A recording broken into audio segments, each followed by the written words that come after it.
मैं हूं सहर बलोच और आप देख रहे हैं BBC उर्दू का कोरोना वायरस से मुतालिक खुसूसी बुलेटिन। इस बुलेटिन के जरिए आप जान सकते हैं कोरोना वायरस से मुतालिक पाकिस्तान की और बैनुल-अक़वामी खबरें, और हमारा ये बुलेटिन आप देख सकते हैं पीर तर्जुमा।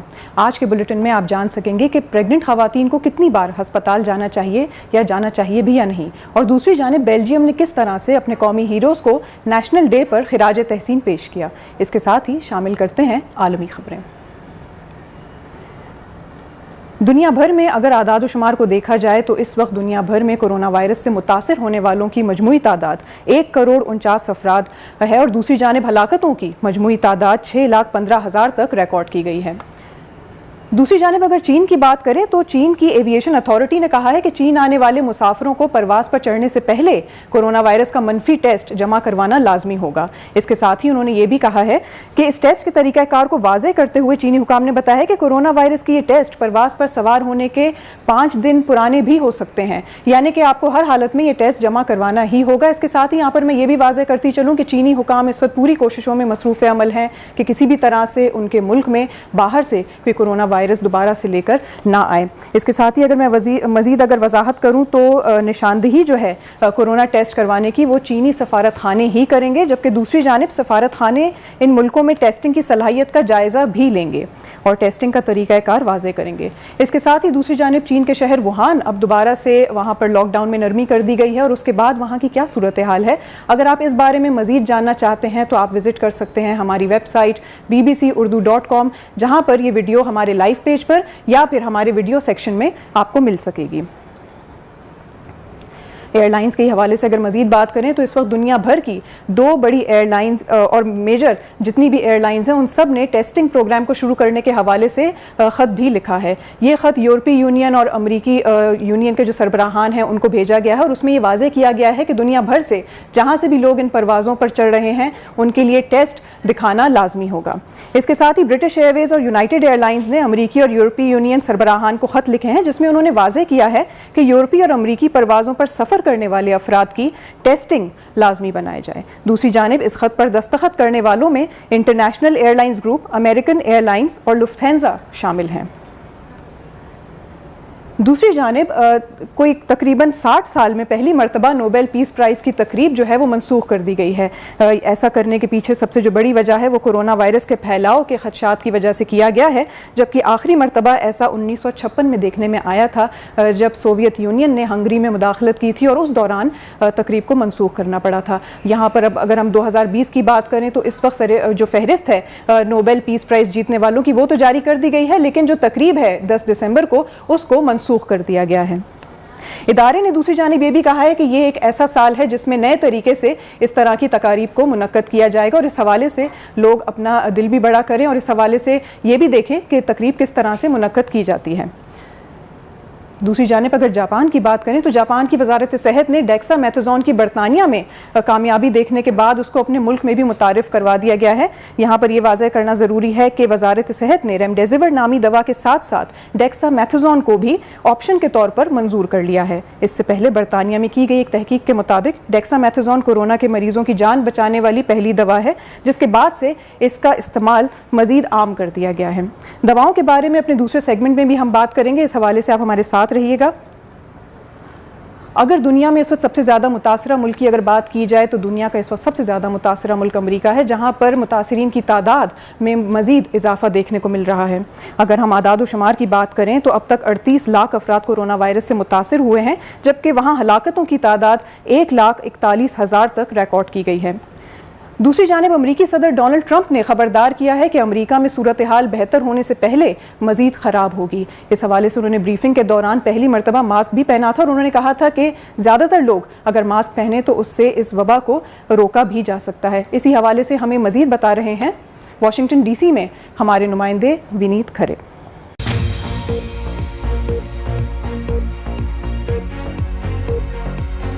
अमेरिका में कोरोना वायरस से मरने वालों की तादाद करीब 1,42,000 तक पहुंच गई है। करीब 39 लाख कंफर्म्ड केसेस हैं।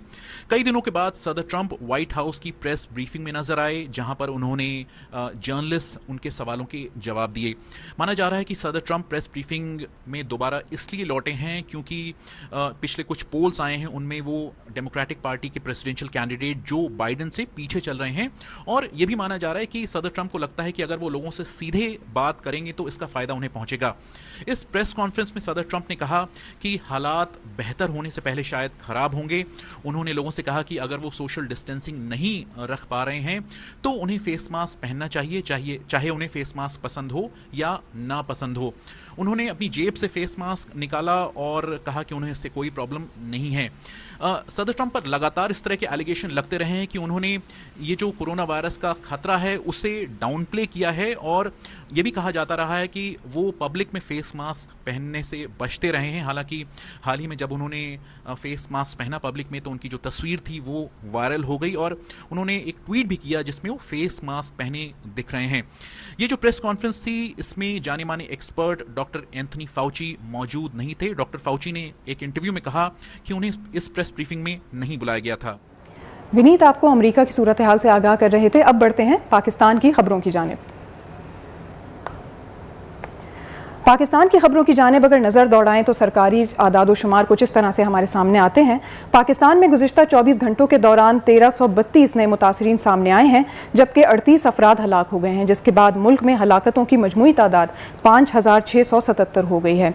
मुल्क भर में इस वक्त मुतासरीन के एतबार से सूबा सिंध, जबकि हलाकतों के एतबार से सूबा पंजाब सरे फहरिस्त है।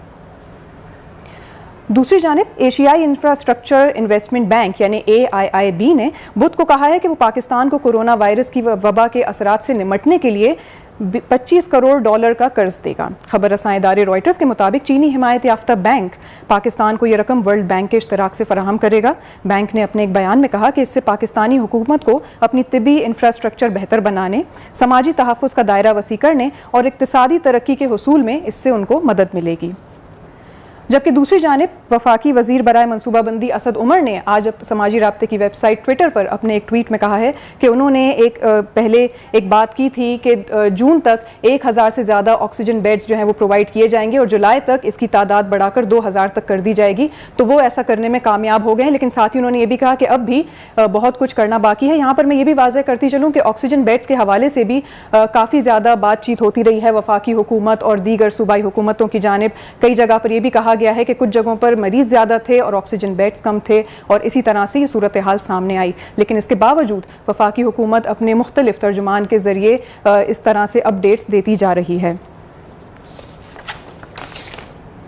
इसके साथ ही अगर हम पंजाब की सूरत हाल पर अगर बात करें तो पंजाब में तिबी माहिरीन की एक टीम ने हाइड्रोक्सी क्लोरोक्विन समेत 2 और एंटीवायरल ड्रग्स की टेस्टिंग की है। इस हवाले से क्या मालूमात सामने आई हैं, इस हवाले से हमें बता रहे हैं लाहौर से BBC के नुमाइंदे उमर दराज नंगियाना।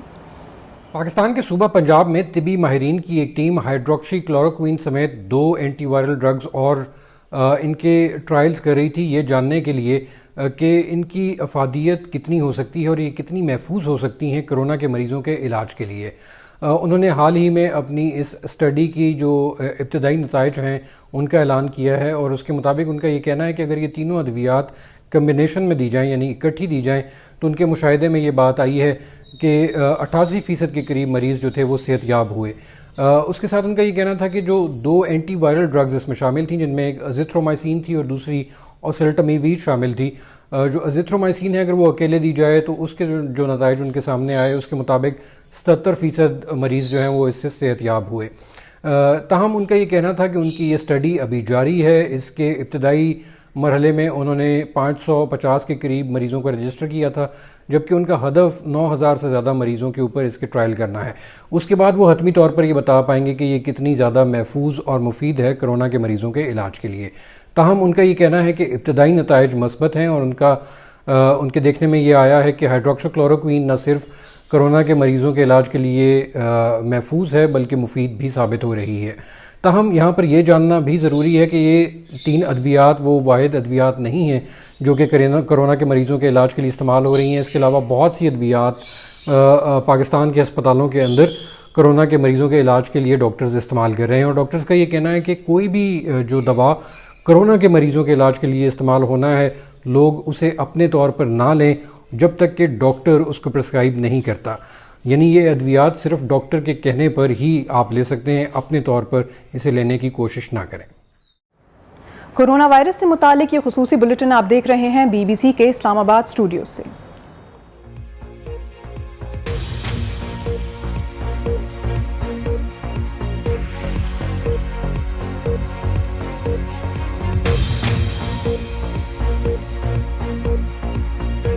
आप देख रहे हैं BBC उर्दू का कोरोना वायरस से मुतालिक खुसूसी बुलेटिन और अब वक्त हुआ है तालीम व आगाही का।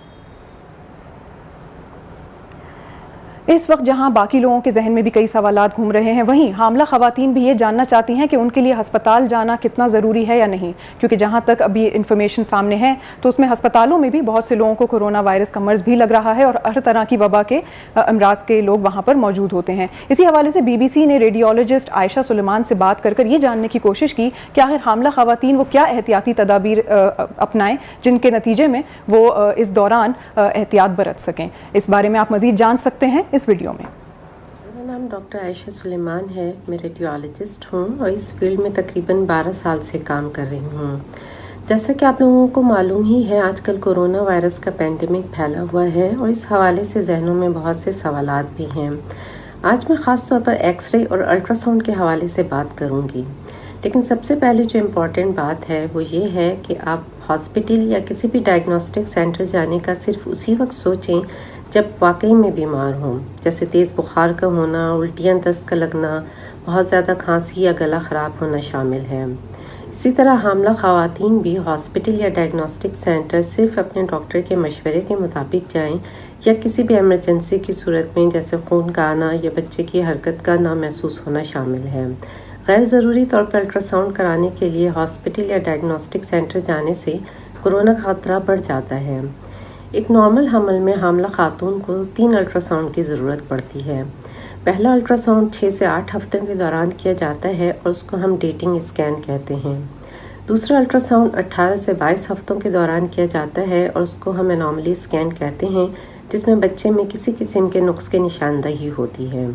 तीसरा अल्ट्रासाउंड प्रेगनेंसी के आखिर महीने में किया जाता है, जो कि बच्चे का वज़न और पोजीशन देखने के लिए किया जाता है।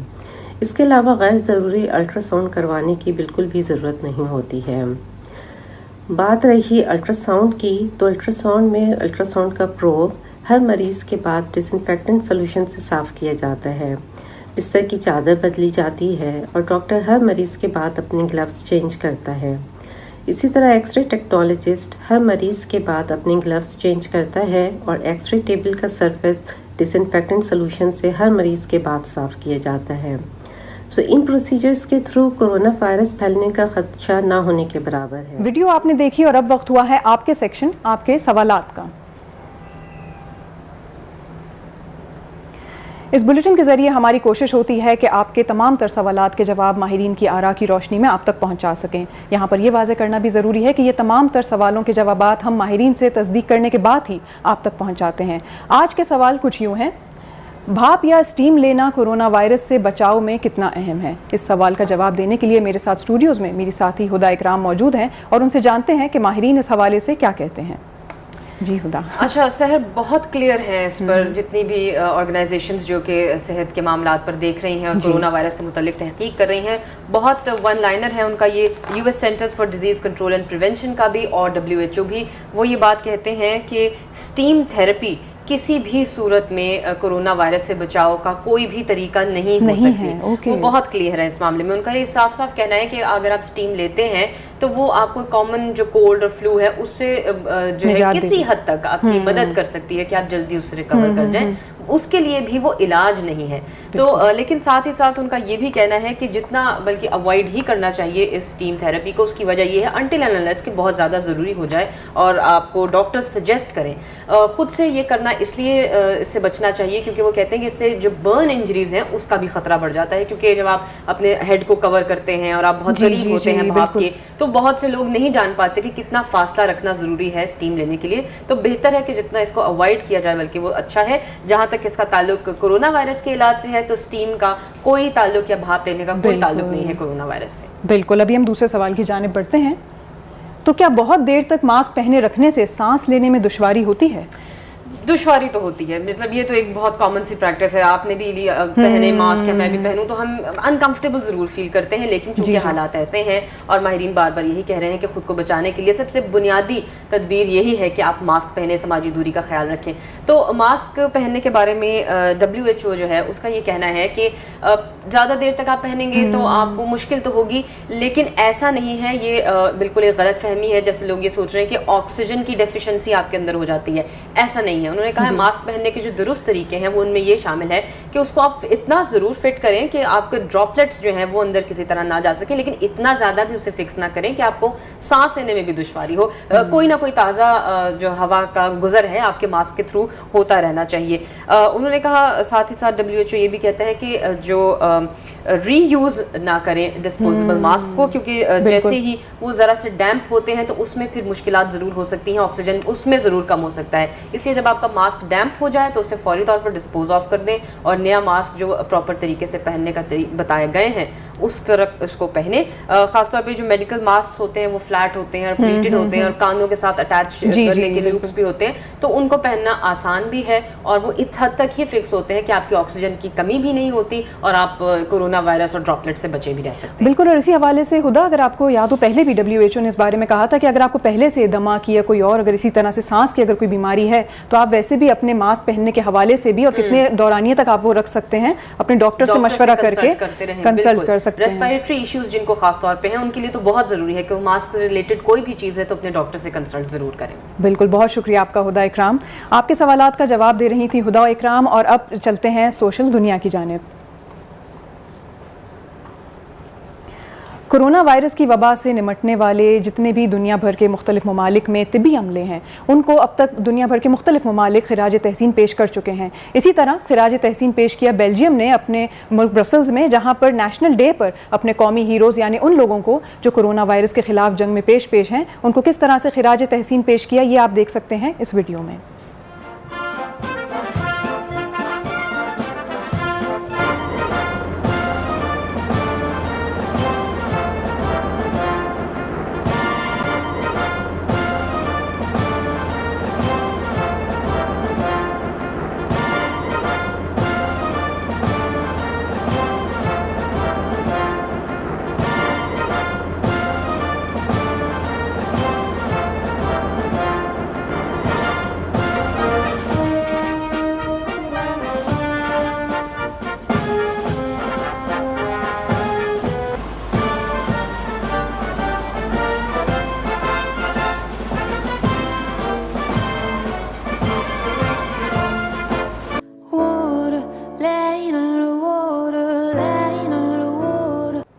इसके साथ ही खुसूसी बुलेटिन का वक्त ख़त्म हुआ। अगर आप कोरोना वायरस से मुतालिक मज़ीद जानना चाहते हैं तो आप विज़िट कर सकते हैं हमारी वेबसाइट bbcurdu.com, जहां पर हमारा लाइव पेज भी जारी है। अगर आपके कोई सवालात हैं तो आप वो हमसे हमारे सोशल मीडिया सफ़ात के ज़रिए हमसे सवाल कर सकते हैं। हमारी कोशिश होगी कि माहिरीन की आरा की रोशनी में आपके सवालात के जवाब दे सकें। आप अपना ख्याल रखिए और महफूज रहिए।